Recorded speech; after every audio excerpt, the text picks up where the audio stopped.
తెలిస్తే మాట్లాడాలి, తెలియకపోతే గమ్మునుండాలి. కానీ రాహుల్ గాంధీ చేసిన అతిపెద్ద రాంగ్ స్టెప్ ఏంటంటే రక్షణ రంగానికి సంబంధించి ఎవడూ నిరూపించుకోలేరు కదా అని నోటికొచ్చిన కోతలు కూసేశాడు ఆయన. రక్షణ రంగంలో మనం ఏం సాధించామని, పారిశ్రామిక ప్రగతి ఎక్కడ సాధించామని, ఏం సాధించామని వీళ్ళ తాత ముత్తాతల నుంచి వీళ్ళే పరిపాలించారు. మరి ఎందుకని ఏమీ సాధించలేకపోయారు? 92 తర్వాత కూడా అప్పుడు 5 ఏళ్ళు, ఆ తర్వాత 10 ఏళ్ళు కాంగ్రెస్ పార్టీ 15 సంవత్సరాలు పరిపాలించి మరొక 5 సంవత్సరాల పాటు వీళ్ళ అండతో ఉన్నటువంటి ప్రభుత్వాలే నడిచినాయి. మరి ఎందుకని ఇండస్ట్రీస్ని తెచ్చుకోలేకపోయారు?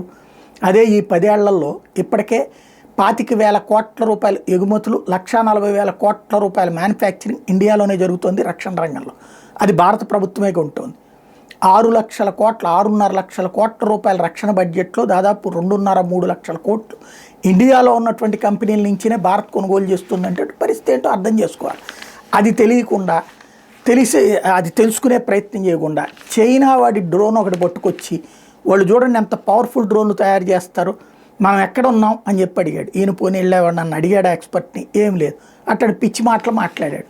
తర్వాత ఏమైంది? ఇప్పుడు మనం వాడి చైనా డ్రోన్లన్నీ నేను విఫలమైనవి, టర్కీ డ్రోన్లు విఫలమైనవి, పాకిస్తాన్ డ్రోన్లు విఫలమైనవి, భారత్ డ్రోన్లు సక్సెస్ అయినాయి. ఇప్పుడు ఏమని సమాధానం చెప్పుకోవాలో అర్థం కాలేదు. మరొక వైపున చివరికి భారత్ ఓడిందనేటటువంటి తరహా ప్రచారానికి సిగ్గు లేకుండా దిగజారిపోతున్నారు.